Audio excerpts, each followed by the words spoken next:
Please raise your right hand and repeat after me. I, George Walker Bush, do solemnly swear. I, George Walker Bush, do solemnly swear. That I will faithfully execute the office of President of the United States. That I will faithfully execute the office of President of the United States. And will to the best of my ability. And will to the best of my ability. Preserve, protect, and defend the Constitution of the United States. Preserve, protect, and defend the Constitution of the United States. So help me God. So help me God.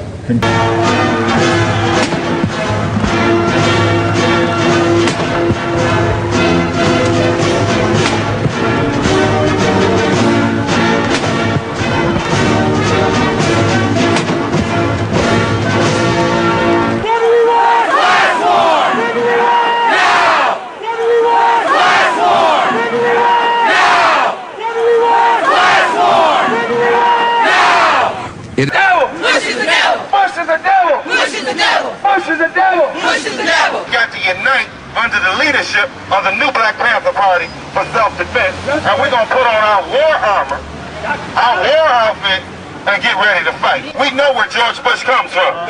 We know he's a Republican. He's a big, fat, rich oil money cracker. We know that his daddy ran the CIA. We know that Daddy Bush is a racist, and we know Baby Bush is a racist. And we got to protest, and we got to throw down and fight for what's ours.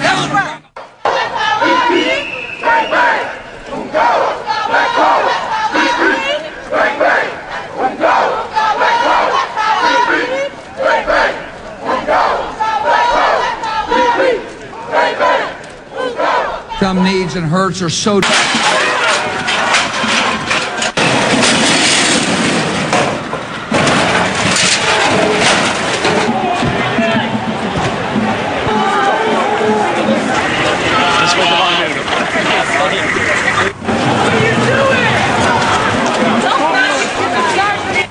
Hands up!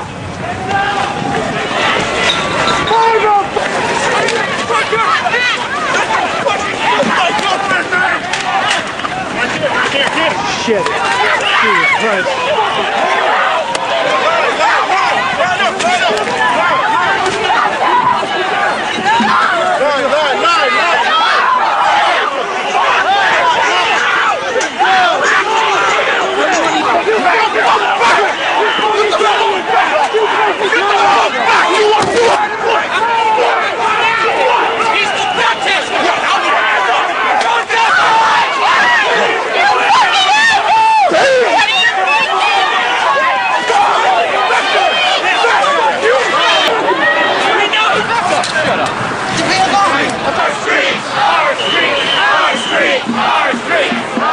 The enemies of liberty in our country should make no mistake. America remains engaged in the world by history and by choice, shaping a balance of power that favors freedom. The proliferation of prisons, however necessary, is no substitute for hope and order in our country. We will not pass to the other side. Americans in need are not strangers. They are citizens, not problems, but priorities. And all of us are diminished when any are hopeless. The inaugural theme is celebrating America's spirit together. This theme is in keeping with President Bush's campaign promise to unite America. Today's parade begins the 21st century and will provide all the color, excitement, and pageantry expected for a presidential inaugural parade. You're in for a real treat.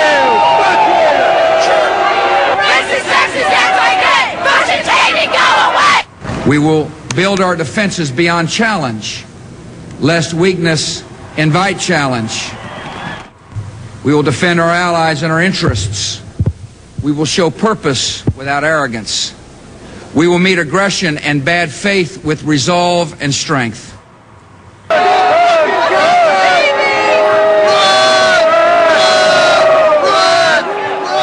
work continues. The story goes on. And an angel still rides in the whirlwind and directs this storm. God bless you all, and God bless America.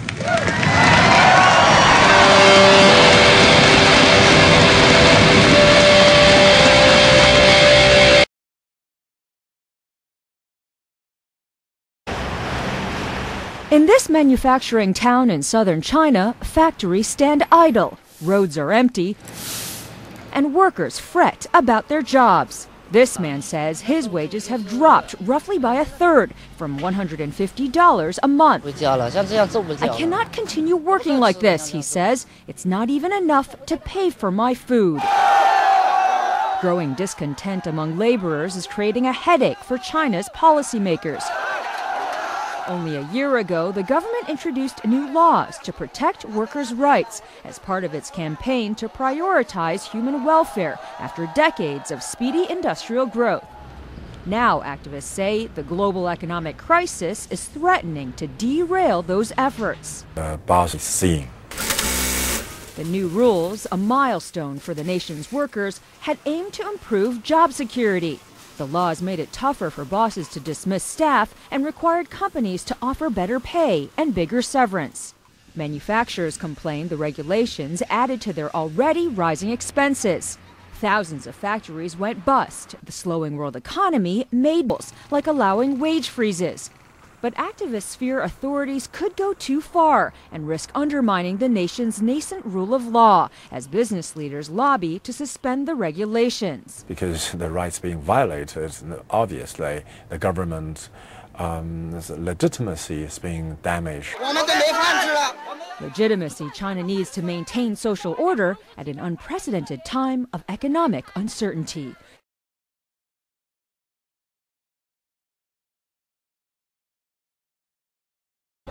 Well, this is a jobs fair here in Beijing. They happen every few months, and quite literally today, thousands of university graduates have turned up. It's early in the morning here, and this is how it works. They line up over here, they get a ticket inside. It costs them about 10 RMB, around $1.50 US. Once they have a ticket, well, then they're allowed inside the pavilion. And there, we're told, around 300 companies are recruiting. Originally, it was planned to have 500 companies, but that's been scaled back, a sign of the Economic Times. Another sign, many of the people we've spoken to here today say they're not expecting their ideal job. They've lowered their expectations. They've also lowered their expectations of what salary they can expect. Last year was much better than this year to look for work. Over there is an IT company. They have 40 positions available, just 40 positions. Well, across the aisle, over here to my right, is a real estate company. They're offering just over 100 jobs. To their left is an investment consulting company. They have 15 positions.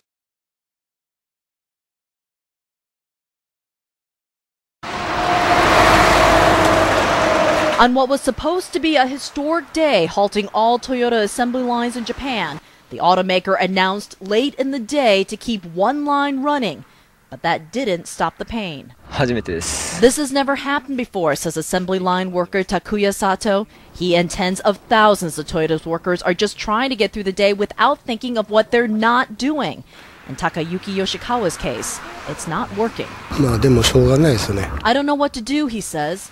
He lives in Toyota's corporate dormitories, and today's assembly line shutdown feels more ominous to him. He's already been told he's out of a job and home in May, paying the price for a company struggling in the global economic slowdown. Everywhere, almost everywhere, things are getting worse and worse and worse.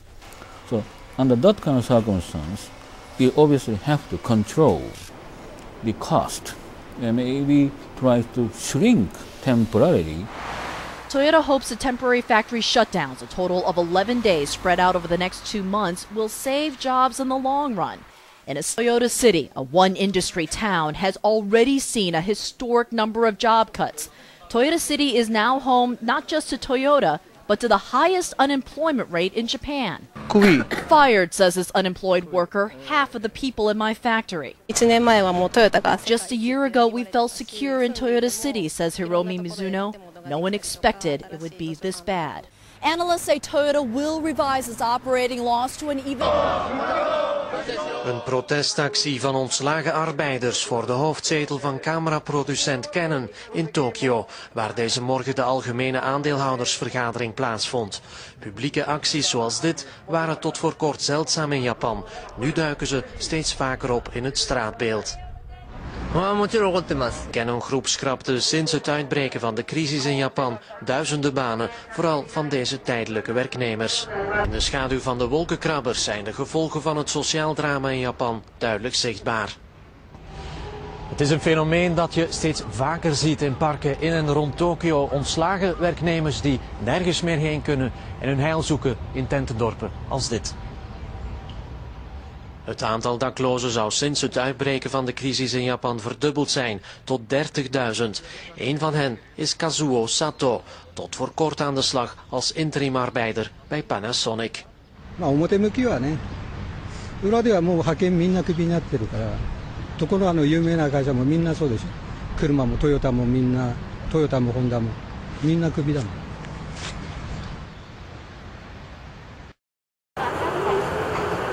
Here's something I really never saw in Tokyo. Here's a guy. Is he homeless? Is he some kind of a monk on a pilgrimage across Japan? Who knows?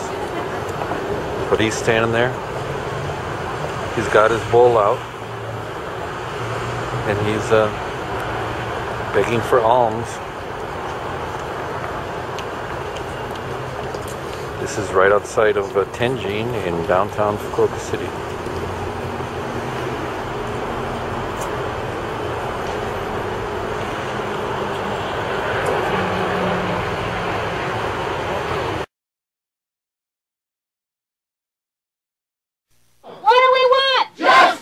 Remember those factory workers in Chicago who refused to leave the factory, staging a sit-in back in December? The workers had been laid off and they had to fight for their last paychecks and benefits when Republic Windows and Doors shut down with just 3 days' notice. The company owner said Republic was in financial trouble, but the workers thought they smelled a rat, and some people say they may have been right. The very same week the union workers in Chicago were being told the company was broke, the company was doing the same work here at this factory in Iowa, a non-union state. State documents obtained by CNN show that this window-making company here in Red Oak, Iowa, is now owned by Republic, the Chicago company that filed for bankruptcy. Should we be outraged? Absolutely. Union rep Leah Freed says the Chicago company owner pulled a fast one, costing 300 people their jobs. They basically set up an alter ego company, and all that to avoid their obligations and responsibilities to their employees. And that's just not right, and we're going to make sure that there's justice in the end. The union is suing the company through the NLRB, the National Labor Relations Board, for rights violations. So we wanted to know what Republic's owner had to say. Issued this statement. It is on the advice of his attorney that Mr. Gilman will not talk to the media. During the NLRB hearing, all the questions will be answered.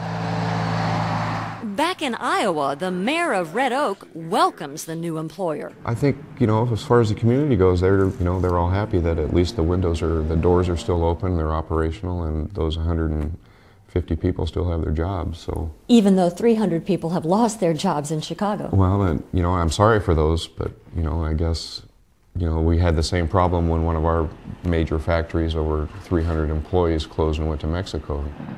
The laid-off Chicago workers claim the Iowa workers are getting paid a lot less. But with no one at the factory willing to talk to us, we couldn't find out what they're getting paid. At least they're working.